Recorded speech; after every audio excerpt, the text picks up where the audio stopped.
What's up guys, TK Talks Pokemon here, and today, as you probably already guessed by the title of this video, we are going to be talking about the Future Flash Japanese set. We're going to be doing a review of the set. Just a little disclaimer, probably not going to talk about every single card because that would be a very long video, and I'm just not that interested in every single card. In general, I really want to hear what you think about the cards in this set, whether you agree with me, whether you disagree, whether you've got your own thoughts that I didn't mention. So drop a comment down below, and while you're there, like and subscribe. It really helps me to make these videos for you. How this video is going to go down is I'm going to run through the review of the cards, and then at the end of it, I'm going to open these two packs. I wish I'd picked up more. I was in Japan recently with my girlfriend, bought a whole load of Japanese stuff. Not as much as I would have liked, but that's always the way. Let's get into it. If during the video you wonder why I'm looking down or you see me holding my phone, I've got the card list on here. I've not got it printed out or anything because who has the money for that much coloured ink? I'm going to be using this as a reference point so I can talk to you about the cards. First Pokemon I want to talk to you about is actually a common. It's Toedscool, and it's actually the first Toedscool out of the two that appears in the set that I particularly like. I love the way that the legs move and the legs look in this one. Kind of reminds me of Handsome Squidward when he first transforms and he's swirling and twirling around. And it also reminds me of Sanji from One Piece. So for that reason, if I packed this, I'd be pretty happy with it. And it'd be the kind of common that I'd pack away in my binder, despite it not being a holo or an art rare or anything like that. Moving on from the commons now, let's get straight into the art rares. And we're going to stick on the Toedscool theme by talking about the Pokemon that it evolves into, the Toedscool.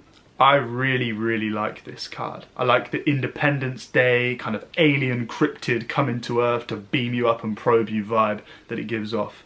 It's creepy, makes your skin crawl a little bit, and when you look at the card you feel slightly afraid that you're going to get Prometheus. The next card is the Iron Moth. Personally, I think if you compare it to some of the other art rares for the Paradox Pokemon, it's just not that well executed. I imagine the holo pattern and the colours pop in real life, but this one's just not my cup of tea.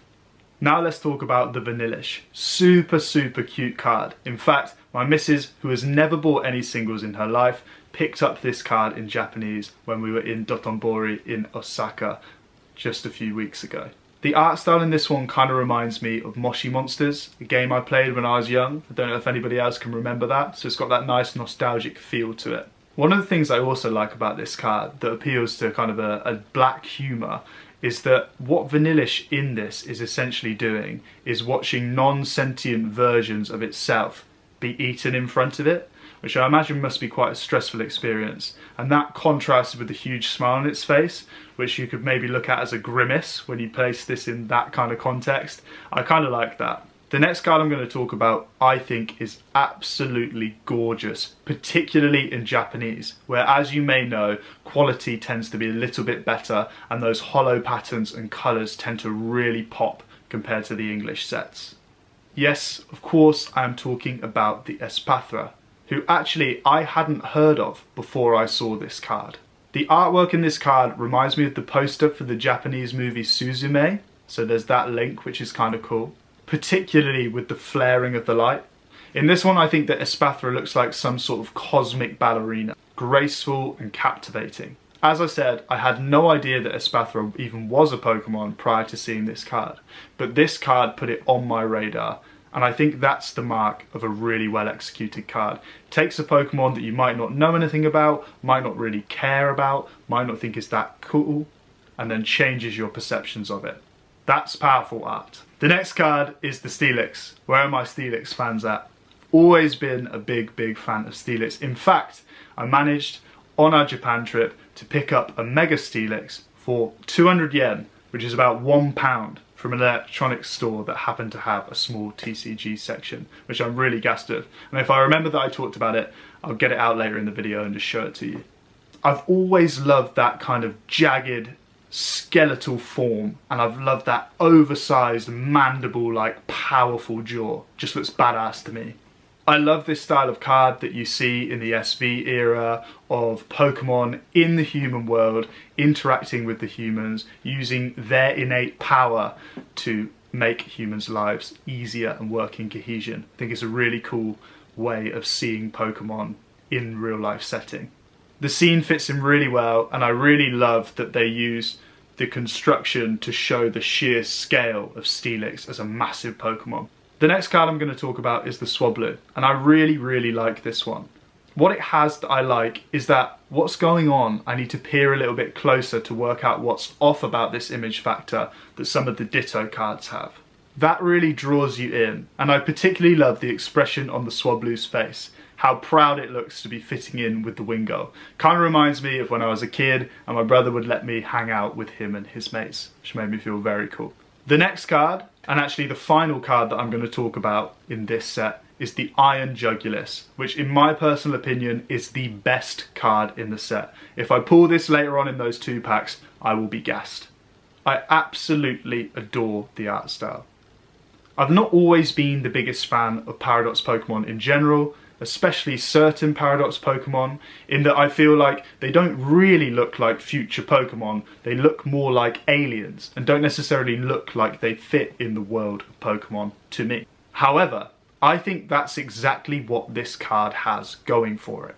The colour scheme and the Miami Vice late night drive casino vibe that the neon lights create in this card are absolutely to die for. I can picture a pimp in a Ramon from Cars style whip pulling up to the gas station, being shocked to see this alien-like creature dominating the sky above him, wondering to himself whether somebody slipped something in his drink at the bar a half an hour ago.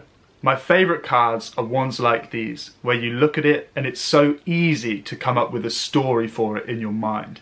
And that makes the card more interesting. And then you look closer and you notice more things. And it becomes this kind of mutually reinforcing process where you fall in love with the card and you're desperate to have it.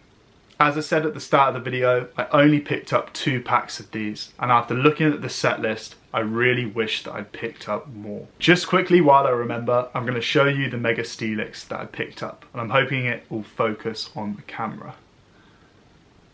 Does it like that? I'm hoping you can see that clearly. I'm not 100% sure if you can. Let me know if you can't. I think this is a sit card, and I really wanted to pick up a Mega while I was in Japan. I didn't really spend that much time looking in TCG stores, so I didn't spot loads. The ones that I did were stuff like Mega Charizard, which were just out of the budget. And when I saw this card for only £1, I was absolutely over the moon. Particularly that it's Steelix, which I think is a bit of a sleeper. It's not everybody's favourite, but it's high up on my list. Super happy. What I really like about the Japanese versions of the Mega cards too is that the move is named in English, whereas the English set cards, it's in Japanese. So just having those like big block letters of Canyon Axe, which reminds me of animes where people shout out the moves that they're using, I think is really cool, and I'm really happy with it. Now, the moment you've probably been waiting for, we're going to open these 2 packs and see if we get any hits. So just before I get stuck into actually opening the card, I thought I'd share what the card trick is for these Japanese sets. There's 5 cards in the pack, and I know with me not knowing what the card trick was, there'll definitely be someone watching the video who has the same question. Felt like a stupid question, but I imagine that loads of people are in the same boat. So what you do with these Japanese packs, I think, after watching a video of someone doing it, still not 100% sure, but we'll see in a minute, is that you take the back card, put it to the front, and then go from there. So let's get stuck in and try it. So I placed one to the front. Apologies, it took me absolutely ages. Not too sure what I'm doing here. Maybe if I come a little bit closer, it will focus. Would love it if it would. I don't know if you guys can see that. Focus. Okay, I think we focused. So that looks like a Vanillux to me, but I can't be sure because I'm really far away. We've got a Feebas, which is pretty cool. I can't tell if that's a Tinkertuff or what. I'll have a little peek. I think that's a Tinkertuff. Very cute Pokemon. Oh, I think because I'm doing a terrible job, we can see that we've got some sort of shiny. We've got the Elekid, which is very cool. And I think a regular holo. Is that? It's not an Iron Thorns. I thought it was an Iron Thorns. It's a Wo Chien. that cool looking Guardian of the Forest snail-like Pokemon. I'm trying to hide my face because it wants to focus on my face. Maybe if I hide behind the Pokemon card it'll focus. So we've got one more pack to go.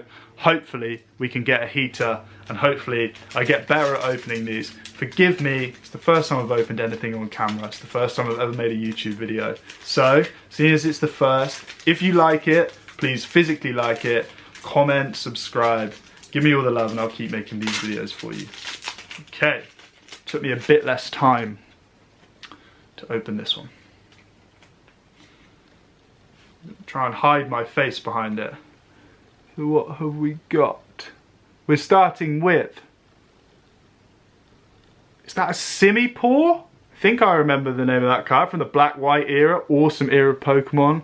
Possibly my favourite, but maybe it was Pokemon Diamond, all the nostalgia. There we've got the Blitzel. Took me a while to remember that too. I'm a bit rusty today. It's not the Mousehold. It's the one that comes before, maybe. I'm not sure. Is it a single evolution, the Mousehold? Maybe it's Mousehold. And then we have got Chimecho. And finally, have we got a rare? Have we got a rare? No, we have not, unfortunately. We have got a trainer card, which you might be wondering actually, why didn't Tom talk about any of the trainer cards? Because I'm just not that into them. Don't really care about them. If you are, cool. I'm not personally. Anyway, that marks the end of the video. It's been really fun to make for you. Gonna do loads more.